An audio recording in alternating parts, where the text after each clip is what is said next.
So we are continuing on in Hebrews 11. Shouldn't surprise you. We're getting close to the end, but we're not quite there yet. And we're on our 9th part of this series. And I've entitled this, Walls and Faith. And I want to share with you two stories that came to mind this week when I was getting the sermon ready that I thought illustrated where we're headed today in Hebrews 11. And the first story is about me in middle school. What a wonderful time. I don't know about you guys. A little bit sarcastic there. Middle school was not the finest hour of many of our lives, at least not in my life. But in particular, the year that I went into 6th grade. Now let me set up the scenario of what was happening, because some of you might have one scenario in your head and it's a little different than what you think. So the school that I went to at that time was a K through 8th school. So there wasn't really middle school in the sense of I went to a totally different school. I just went up to the big kids classroom in this school, which was a big deal. And it was a small school, and so it was a change. I was going from being the top of the class, if you will, 5th grade status. Those of you who remember those days, 5th grade status. And now I was going to be, if you will, the low person on the totem pole at this next grade. And the school was small enough that when I went into 6th grade, that there was only 5 girls in the entire class. It wasn't a huge class, but we had at least double the boys. So can you already imagine just that scenario? Double the boys, no offense to the men in this room. Y'all are a little rowdy when you're in middle school. At least the ones that I was with were a little rowdy in that age group. And there's only 5 of us, 5 girls. And it just so happened that there was just me for the 6th grade girl. So that means that my other 2 cohorts were boys. And the other 4 girls were 1 7th grader, 3 8th graders. And it was a miserable year. Imagine that, ladies, for a second. You can imagine kind of being the odd girl out. And I will say it was not a scenario. Nobody was bullying anybody. It wasn't that kind of scenario. I wasn't miserable because somebody was mean to me.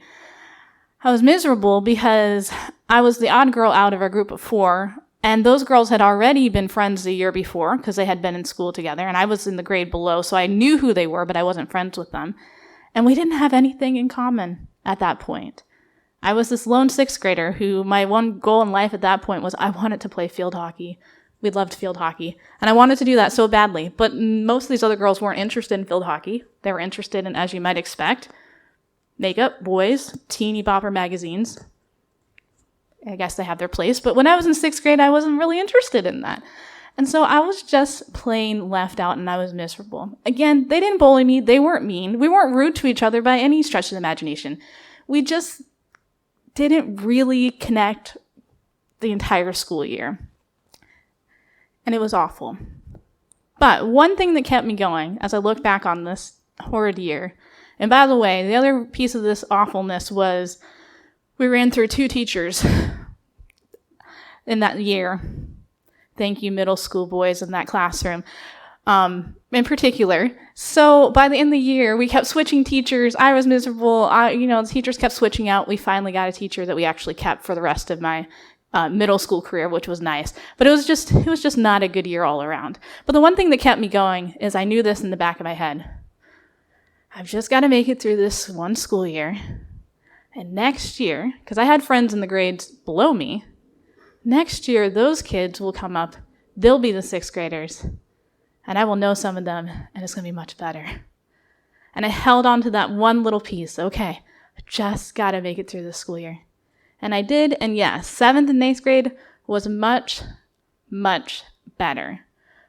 But in the meantime, there was all these barriers that I couldn't overcome during that school year. I just had to hold on. And I don't know if you've ever had that experience where you're trying and it's just not working and you're like, this is just, I don't know what to do with this situation.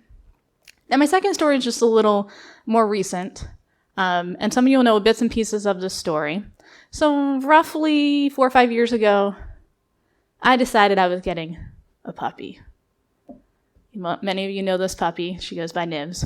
And at the time, I still had Oreo, my other dog.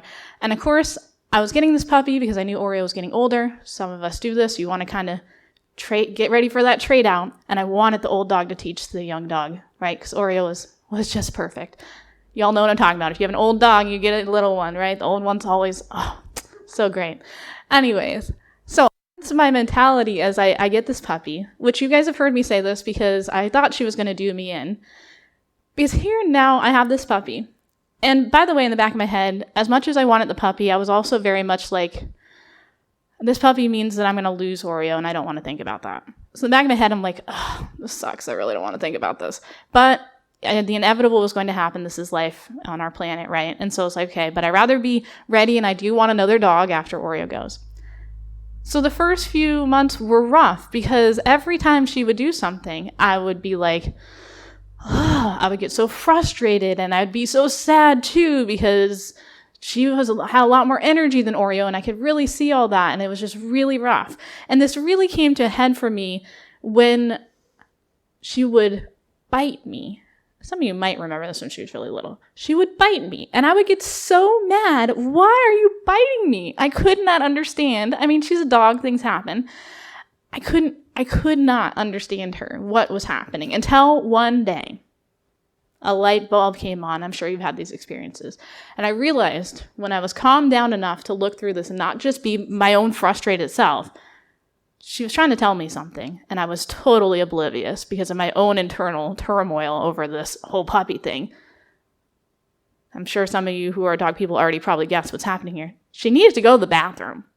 And she didn't know, she hadn't learned quite yet how to tell me, I need to go out. And the only way she knew to get my attention was, well, if I bite you, then, you react and you do something. We weren't quite getting out, but eventually I realized, unlike Oreo, whose signal was to go to the door, she'd go to the door, I knew, great.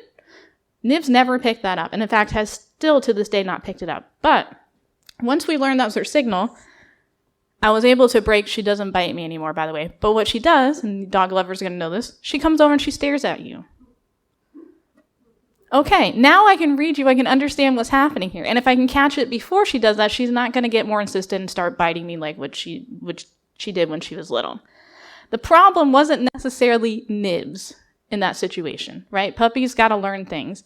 The problem was my own internal barriers. My own internal turmoil was causing me not to be able to understand what we were trying to do here. We have since patched up, very good friends, as you guys well know. I'm glad that I got her and all that. But it definitely highlighted that we can very easily trip ourselves up, and it may not even be something outside of us. So keep that in the back of your mind as we go to Hebrews 11, 30, and 31, because we're going to talk about pieces of this. So it says this, Hebrews 11, 30, 31. By faith, the walls of Jericho fell after the army had marched around them for 7 days. By faith, the prostitute Rahab, because she welcomed the spies, was not killed with those who were disobedient. So you might be looking at these verses and wondering, okay, well, one obviously has walls in it. And so let's look at what we're talking about here. So we're talking about the idea of there's external walls, internal walls. And let's set this up. So external walls are things like people, places, situation, things that are outside of us. So like my story about middle school, there was only so much I could do about the situation. I went to a school that was only so big. There was literally only so many girls, double the boys. There was not a ton I could do. I could have potentially maybe tried to befriend those girls or whatever, but again, we just didn't have a lot in common, and I was willing at that point to be like, we'll be nice, but we're not going to be friends. And I'm sure you guys can think of other scenarios, right? Situations where you've just felt like there's just this wall for whatever reason. It's not necessarily of your own making. It's just kind of what it is, things that aren't in our control. But there are also internal walls, right? So feelings, inner dialogues, biased, prejudice, things that are inside of us, like my story with Nibs. The problem wasn't necessarily, yes, it was between me and Nibs, but the problem was much more about myself. It's much more about my own frustration, my own sadness about, I'm going to lose this other dog and I got to train this little dog. And it was much more about me tripping myself up than it had anything to do with something outside of me. Now, granted, those of you who had puppies, it's a stressful time anyways, so let's acknowledge that. But it was much more, I'm sure if I had been a little more zen, if you will, I might have had a little smoother roll into it. But it was much more internal dialogue that was tripping me up. So let's look at the first part of the verse we were looking at, 11:30. Let's talk about those external walls. So by faith, it says, the walls of Jericho fell after the army had marched around them for 7 days. So let's think for a second. Remember that in Hebrews 11, we're getting snippets of stories. So let's backtrack. This is coming from Joshua and the Battle of Jericho story, right? This is what they're talking about. And here's another example. We've already kind of talked about the faith of a group. Here's another example of a group who's had faith. And we know the story is this. The Israelites have crossed over the Jordan. They're finally entering in the promised land. Joshua, their leader, gets the message and is told, this is what you're going to do. And the people go to Jericho and they march around that city wall, right? And I'm sure they were like, what is this doing, right? Okay, right? Like, God, we're coming into the promised land and you are asking us to walk around this literal barrier. Literal barrier. Because, of course, the people aren't going to be like, welcome, come on in, come take us over. That's not how this is going to work. But there's an actual wall here that's right in front of them, and what are they supposed to do? But it says this. By faith, the walls fell. Because we know on that last day when they go around, and they go around, and I don't know what the people in Jericho were thinking. We know what one person was thinking because we're going to get to her story. We don't know what anybody else is thinking, but I'm sure at this point they're like, these guys are crazy. Like, they're just walking around the wall. What do they think is going to happen? How is this going to work? They can't get there. This is a wall. Come on. Albert Barnes says this, it was only by continued faith in him that they could have persevered day by day when no impression whatever was made. Think about that for a second. Day 1, they go around. Okay, God. Not even a crack. Nothing happens. They march off. They go back into the camp. Day 2, they do the same thing. Nothing happens. No walls fall down. Nothing happens. It was definitely by faith that they went out every single day until that last day when he says, go around those 7 times. And what are you supposed to do the 7th time? Scream, shout, instruments, whatever. All that sound. I don't know about you guys. I'm not, a science person. But yes, sound can break things. But I'm not thinking that no matter how big this group is, that somehow their yell broke down the wall. I don't think that's how that worked. Right? But they yell. And just that act of trusting and believing that God says you're going to walk around this wall and you're going to yell, the walls are going to fall down. And the walls fell down. Maybe you have your own walls that you're looking at. Relationships. Maybe you're looking at a job. Maybe you're looking at something, some kind of barrier between you and where you want to go. Maybe you feel like you're spinning in circles like the Israelites were doing. Okay, all right, God, you want me to bring this to you. You want me to do these steps and nothing's happening. Why isn't this coming through, right? Why isn't this working the way that I thought it is? This relationship isn't happening the way that I want it to. This job isn't panning out. This family situation isn't working. We have another good example in James of an external barrier that I want us to think about and look at what he did when he was faced with an external barrier. And that's in James 5:13. And we know the story of Elijah. And it says here, Elijah was a human being. And this is important. It says, even as we are. So in other words, James is pointing out, Elijah's not anything special in the sense of like, he's not something extra than any of us. He's just a human being.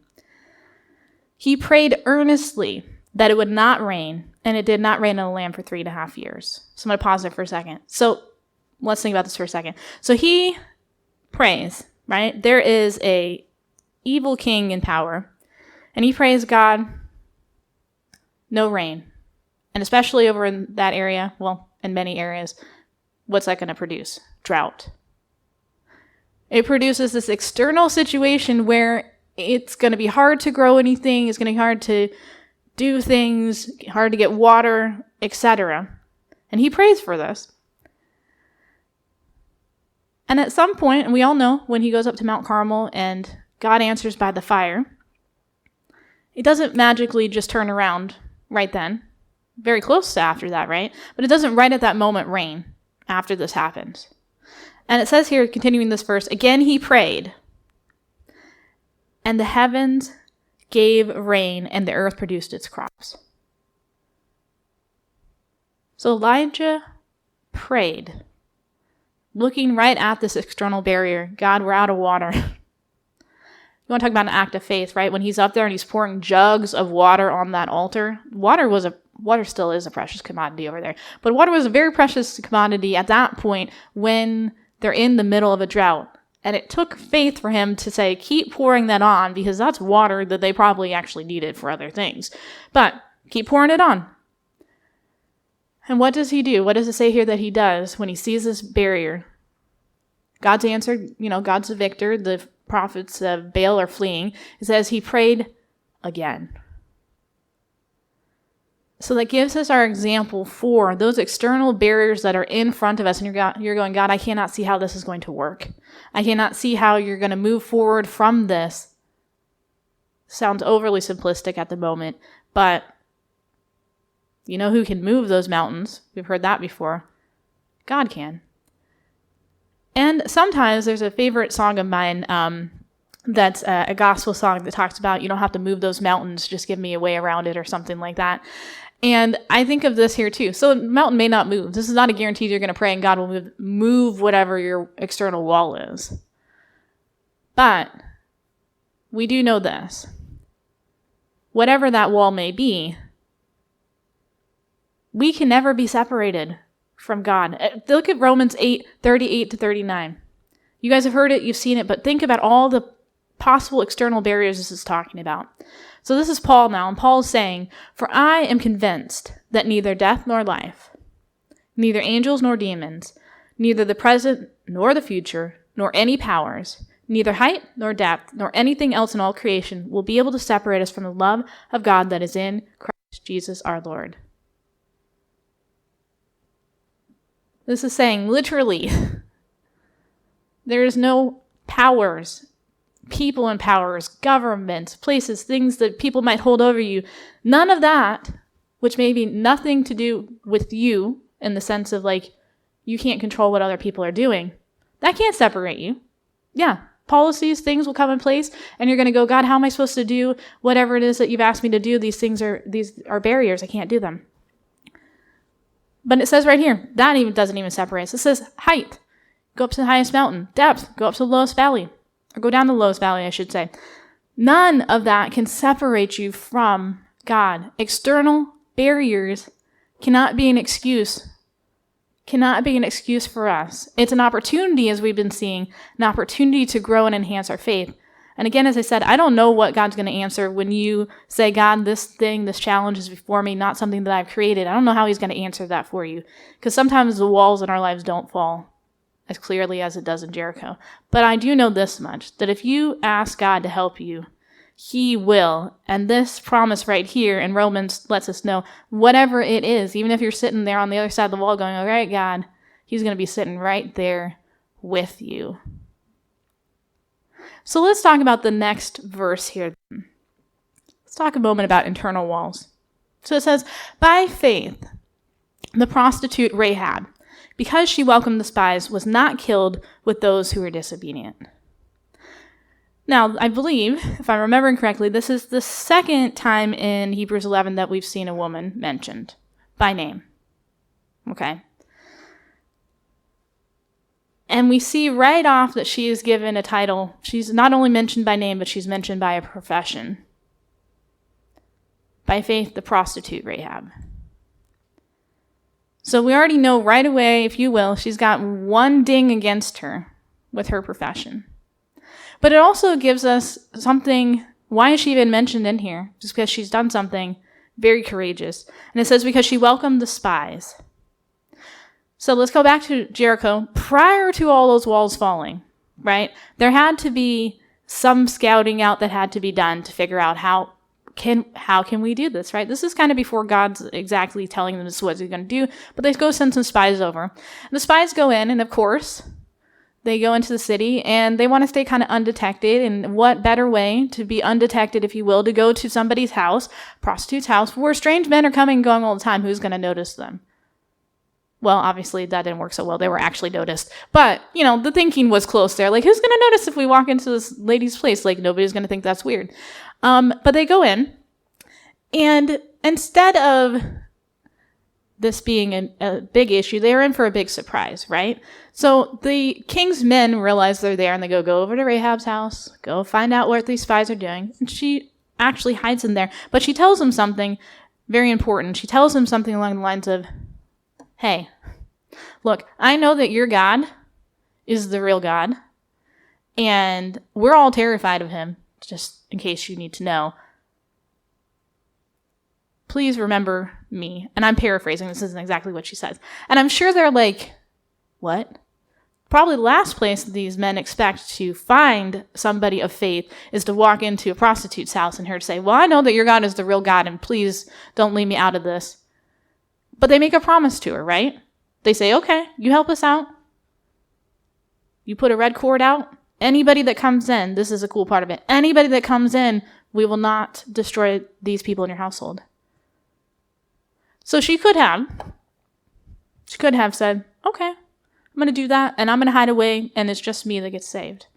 But the story is this. She tells her family, you can see it in there, hey guys, I know this seems a little bit crazy, but when these Israelites are coming around, I don't know how she exactly knew she had the red cord. I don't know exactly when. I'm guessing probably as soon as they started marching around, they probably all show up at her house. She goes, come into my house and just stay put in my house. You'll be safe here.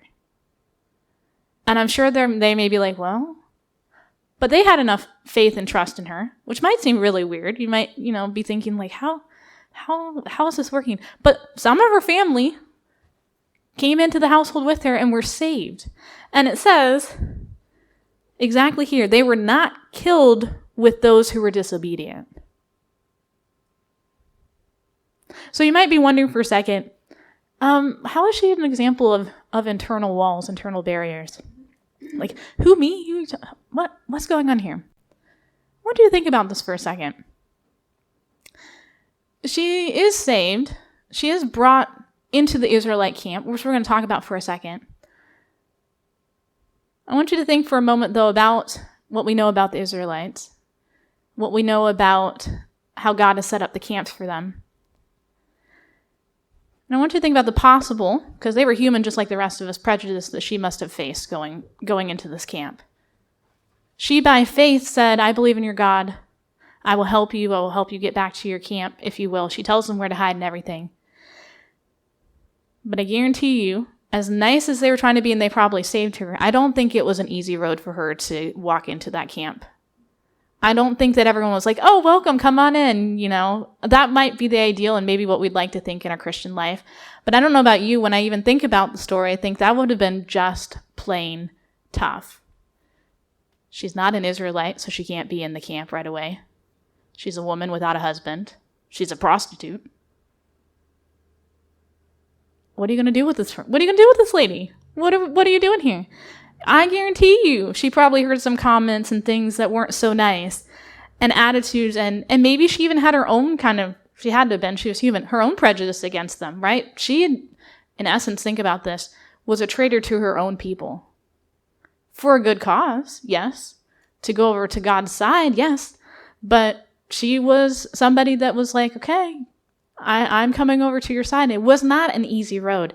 And we all have those internal barriers inside of us. And James 3:13-17 talks about some of those barriers that we might have. And he says this, who is wise and understanding among you? Let them show it by their good life, by deeds done in the humility that comes from wisdom. But if you harbor bitter envy and selfish ambition in your hearts, do not boast about it or deny the truth. Such wisdom does not come from heaven, but is earthly, unspiritual, demonic. For where you have envy and selfish ambition, there you find disorder and every evil practice. So let's pause for a second. What does James point out here? If you can't recognize yourself in any part of Rahab's story, I guarantee you can recognize yourself right here when James is talking about this. We all know ourselves. We know our hearts. We know those moments when we look at other people And as Christian as we try to be, you have an uncharitable thought. I know this has to happen to you. It's happened to me. And I have been a Christian for many, many years, and it still happens to me. And I know we all have this, and hopefully you catch yourself and you remind yourself, this is a person that God has created. And it's not to say that you can't be angry or anything like that. You don't notice anything in here. He's not saying you can never be angry or anything like that. He's talking about those deep-rooted bitterness, envy, jealousy, those things that get wrapped into our hearts and make us look at other people, maybe even look at ourselves. Or like in my story of Nibs, I was so frustrated and caught up in my own world, whatever emotion you want to fill in there, that I couldn't see the obvious in front of me. I was so caught up in my own things going on that I couldn't connect as well as I would have liked to with Nibs. And we all have those moments, but here's the thing. The verse doesn't leave us there. It does say, hey, here's a problem. Here's a barrier. You got these things. You notice these things. You know what your thoughts are. You know what's in your heart. And if you know those things, God absolutely knows those. But he says this, but the wisdom that comes from heaven is first of all pure, then peace-loving, considerate, submissive, full of mercy and good fruit, impartial and sincere. And he started us off, right? Let them show it by their good life. Who has wisdom among you? Let them show this by their good life. It is possible to be a work in progress and have those own bias and be working through something and yet do the things that you know is right. We were talking about this earlier with the idea of faith makes us right? Makes us do right things. It is possible to still be a work in progress, and maybe, I don't like that category of people, or I don't kind of like this or that, and God still be working on your heart and to do what you know is right. I'm going to extend that hand out. I'm going to extend the olive branch out.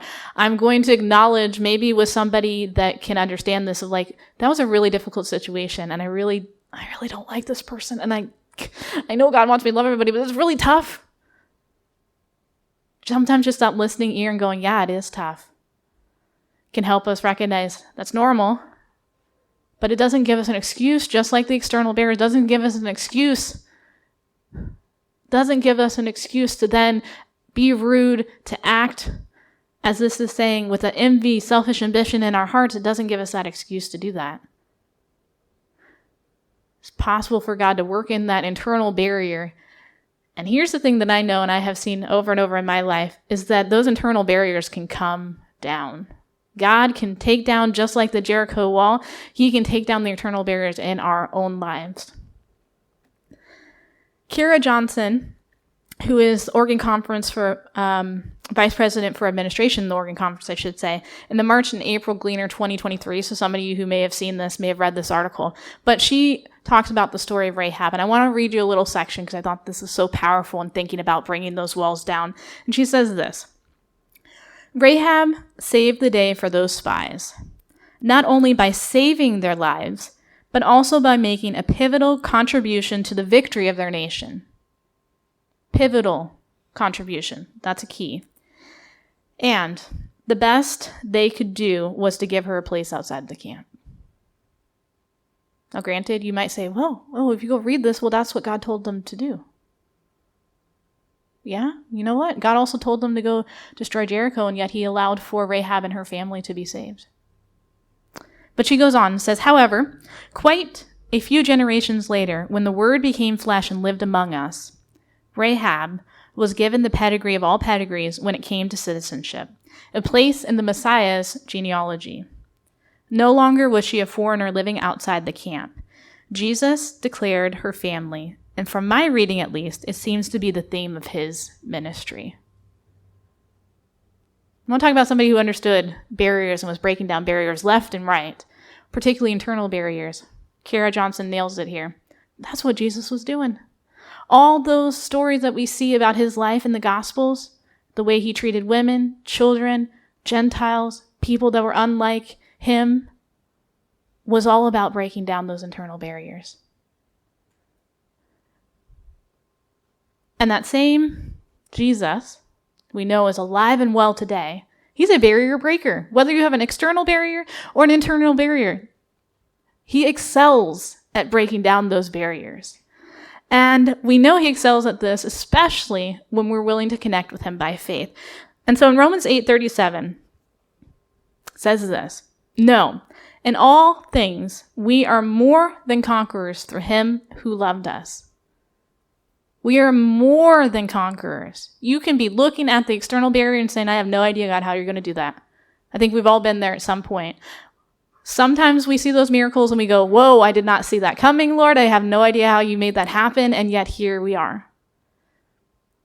But more times than not, I'm going to bet that what God is doing for us, and at least this has been my experience, is he's breaking down the internal barriers in my own life. Sometimes I get in my own way and trip myself up and make things worse. But it says here, no matter what that is, it says, no, in all things, we are more than conquerors. So let's end with this and let's take a look at, you guys have seen my faith equation. I don't know if I'm going to be adding any more, but we have 3 here, and let's just remind ourselves of this. The faith of the people as they went around Jericho and knocked down that external barrier. God did it, of course, but with them. The faith of Rahab to be willing to say, I'm going to go on your side, and I know this isn't going to be easy. I'm sure she knew that even if I lived through this, it's not going to be easy to go into a camp of people that I don't know with the profession that I have. You know that they had prejudice against her. But that faith was built of what we've been learning about. Hope, confidence, assurance. Both of those. And both of these stories point out to the top of our pyramid here about the faith that we have is rooted in Jesus. We were just talking about that Jesus, who is the barrier breaker, the Jesus who wants to tear down those external barriers where needed, and especially those internal barriers within our heart. But even as he's working in our hearts, as we said, we can still do the right things. We can still respond in the right way. We can still know that God is working on us and do what is right. But we don't do it because we're doing what is right and we're so good. We're doing it because God is working in our hearts. And we know what it's like to be that person left on the outside. I'm sure you all have had experiences like that, whether it's middle school or elsewhere, to be left on the outside. You can extend a hand to somebody else when you can see that and go, hey, yeah, this is tough. You know what? You belong. Even if it's just in this moment, I'm here with you, right? You can be that person there. And we know that when we're struggling, as we were talking about with internal barriers, and we talked about this last time, we had a new equation. We added my faith, your faith, our group faith together with God's power, that exponential part, the little red part here. Together we can overcome. Not by our power, but by the power of our mighty and barrier-breaking God.